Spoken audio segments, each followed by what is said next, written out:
तर मी रुपाली ताईंना अशी विनंती करतो की त्यांनी जे गाणं आहे हे असं सादर करावं का इथं जे बसलेले जे उठून चाललेले ते पण परत खाली बसले पाहिजे.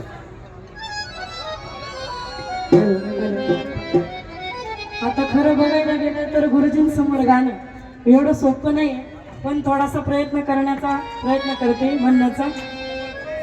म्हणू का मग? ग्रामस्थ सर्व हात वरती करा, म्हणू का?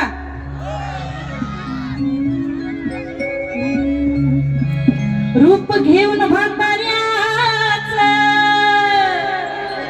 राखी बाणूच्या मेंढराला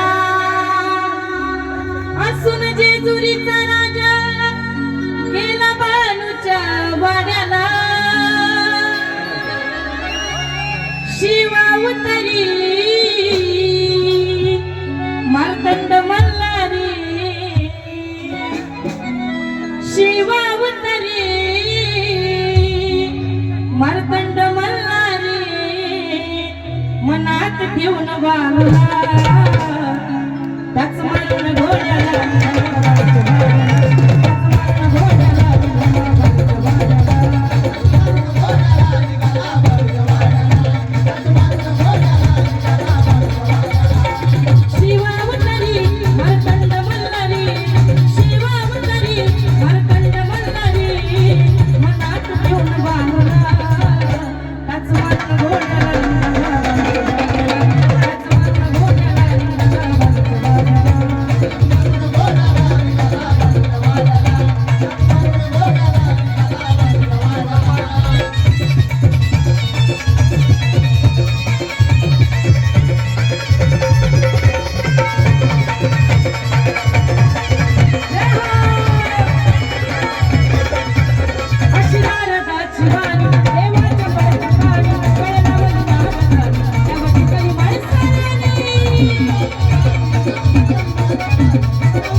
या ताईंचा आवाज ऐकून म्हणजे कीर्तनकार आहेत हे मला आता कळलं, पण कीर्तनाला सांप्रदायिक पद्धतीला जसा आवाज आहे त्यांचा तो सुख, त्यांचं कीर्तन तर मी ऐकलं नाही, गाणं पण ऐकलं नाही, भजन पण ऐकलं नाही, पण लोकसंगीत एवढा सुंदर त्यांनी गायलं तर मला असं वाटतं की लोकसंगीतासाठी खूप छान आवाज आहे. सर्वांनी जोरदार आहे आणि त्यांनी भले तुम्ही कीर्तन करा, अभंग भजन गा, पण हे सुद्धा लाईन तुम्ही सोडू नका, कारण का एवढं सुंदर. वा वा, क्या बात आहे, क्या बात आहे. माझी तर गाणी गाच गा, पण तुमची सुद्धा गाणी गा, आणि या क्षेत्रात सुद्धा तुमचं करिअर झालं पाहिजे. सर्वांनी जोरदार आली माझ्या माऊलीसाठी. वा वा, धन्यवाद, क्या बात आहे. बऱ्याच जणांची इच्छा आहे की माझी जी गाणी